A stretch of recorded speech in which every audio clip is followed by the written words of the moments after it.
ഉത്തർപ്രദേശിലെ 10 നിയമസഭാ സീറ്റുകളിലേക്കാണ് ഉടൻ ഉപതെരഞ്ഞെടുപ്പ് നടക്കുന്നത്. ഈ ഉപതെരഞ്ഞെടുപ്പ് ഇന്ത്യ സഖ്യത്തിന്റെ ഐക്യത്തിന്റെ അഗ്നിപരീക്ഷണമായിരിക്കുമെന്നതിൽ തർക്കമില്ല. ലോക്സഭാ തെരഞ്ഞെടുപ്പിൽ ഇന്ത്യ സഖ്യം 40-ലധികം സീറ്റുകൾ നേടിയിരുന്നു.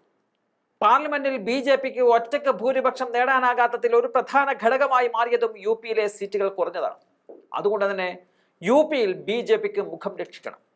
അതുപോലെ തന്നെയാണ് ഇന്ത്യ സഖ്യത്തിന് തങ്ങളുടെ കരുത്ത് നിലനിർത്തണം. ഉപതെരഞ്ഞെടുപ്പിലാണ് ഇപ്പോൾ ജനങ്ങളുടെ ശ്രദ്ധയുള്ളത്. ഒരു ജനപ്രതിനിധി രാജിവെച്ചു കഴിഞ്ഞാൽ ആ മണ്ഡലത്തിൽ 6 മാസങ്ങൾക്കുള്ളിൽ തെരഞ്ഞെടുപ്പ് നടത്തണമെന്നതാണ് തെരഞ്ഞെടുപ്പ് കമ്മീഷന്റെ റൂൾ. അതുകൊണ്ട് തന്നെ ഒരുപക്ഷെ മഹാരാഷ്ട്ര, ജാർഖണ്ഡ് സംസ്ഥാനങ്ങളിൽ നിയമസഭാ തെരഞ്ഞെടുപ്പ് നടക്കുമ്പോൾ UP ഉപതെരഞ്ഞെടുപ്പും പ്രഖ്യാപിച്ചേക്കാം. ഈ സാഹചര്യം നിലനിൽക്കുന്നത് കൊണ്ട് തന്നെ എത്രയും പെട്ടെന്ന് സീറ്റ് വിഭജനം പൂർത്തിയാക്കാനാണ് ഇന്ത്യ സഖ്യം ലക്ഷ്യം വെക്കുന്നത്. 10-ൽ 5 തെരഞ്ഞെടുപ്പിൽ മത്സരിക്കാനാണ് കോൺഗ്രസ് അവകാശവാദം ഉന്നയിച്ചിരിക്കുന്നത്. എന്നാൽ ഇതിൽ സമാജ്വാദി പാർട്ടി അത്ര തൃപ്തരല്ല. എന്നിരുന്നാലും BJPയെ പരാജയപ്പെടുത്തുകയാണ് തങ്ങളുടെ ലക്ഷ്യമെന്നും ഒരുമിച്ച് മത്സരിക്കുമെന്നുള്ള ആത്മവിശ്വാസത്തിലാണ് കോൺഗ്രസിന്റെയും സമാജ്വാദി പാർട്ടിയുടെയും നേതാക്കളുള്ളത്.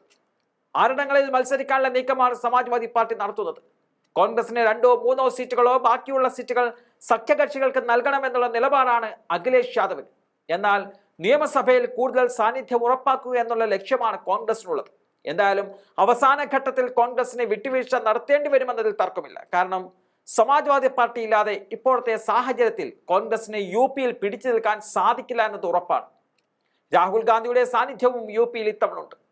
അതുകൊണ്ട് തന്നെ വലിയ തർക്കങ്ങളില്ലാതെ സീറ്റ് വിഭജനം പൂർത്തിയാക്കാൻ സാധിക്കുമെന്നതാണ് സമാജ്വാദി പാർട്ടിയുടെ കണക്കുകൂട്ടൽ.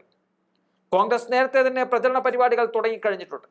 ഉപതെരഞ്ഞെടുപ്പ് നടക്കുന്ന 10 നിയമസഭാ സീറ്റുകളിലും ഭരണഘടനാ സംരക്ഷണ യോഗങ്ങൾ സംഘടിപ്പിക്കാനുള്ള ഒരുക്കത്തിലാണ് കോൺഗ്രസ് ഉള്ളത്.